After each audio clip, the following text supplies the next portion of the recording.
Rebel star Ambareesh ಸ್ಮಾರಕ ನಿರ್ಮಾಣ ವಿಚಾರದಲ್ಲಿ ಟ್ವೀಟ್ ಮಾಡಿ ನಟ ಚೇತನ್ ಎಡವಟ್ಟು ಮಾಡಿಕೊಂಡಿದ್ರು. ಸರ್ಕಾರದಿಂದ 12 ಕೋಟಿ ಹಣಕ್ಕೆ ಕೈಚಾಚಿ ಪಡೆದಿರೋದು ವಿಪರ್ಯಾಸ. ತೆರಿಗೆದಾರರ ಹಣದ ಬದಲು ಸ್ವಂತ 23.4 ಕೋಟಿ ರೂಪಾಯಿ ಖರ್ಚು ಮಾಡೋದಕ್ಕೆ ಸಾಧ್ಯ ಆಗ್ಲಿಲ್ವಾ ಅಂತ ಸುಮಲತಾರನ್ನ ಪ್ರಶ್ನಿಸಿದ್ದು. ಚೇತನ್ ವಿರುದ್ಧ ಕ್ರಮ ಕೈಗೊಳ್ಳುವಂತೆ ಫಿಲ್ಮ್ ಚೇಂಬರ್ಗೆ ಕಲಾವಿದರ ಸಂಘ ಸೇರಿದಂತೆ ಹಲವು ಅಂಗಸಂಸ್ಥೆಗಳು ಮನವಿ ಸಲ್ಲಿಸಿದ್ವು. ಈ ಹಿನ್ನೆಲೆಯಲ್ಲಿ ಚೇಂಬರ್ ಸಭೆ ಸೇರಿಸಿತು. ಸಭೆ ಬಳಿಕ ಮಾತನಾಡಿದ ಚೇಂಬರ್ನ ಪ್ರಮುಖರು, ಚೇತನ್ ಹಾಕೊಂಡು ಯಾವುದೇ ಸಿನಿಮಾ ಮಾಡೋದು ಬೇಡ, ಕಾರ್ಮಿಕರು ಚೇತನ್ ಸಿನಿಮಾದಲ್ಲಿ ಕೆಲಸ ಮಾಡಬೇಡಿ, ಹಾಗೆ ಚೇತನ್ ಸಿನಿಮಾಗಳನ್ನ ರಿಲೀಸ್ ಮಾಡೋದು ಕೂಡ ಬೇಡ ಅನ್ನೋ ತೀರ್ಮಾನವನ್ನ ಮಾಡಿದ್ದಾರೆ.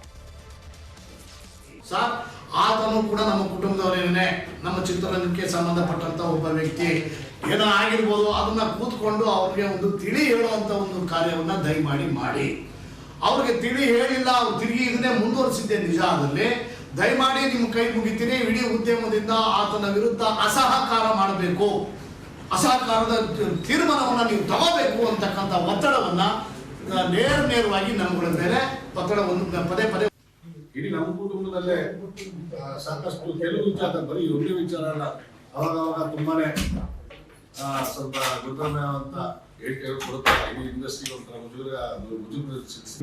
ಪದೇ ತುಂಬಾ ಮುಜುಗರಕ್ಕೆ ಒಳಪಡಿಸ್ತಾರೆ ನಮ್ಮ ಚೇತನ.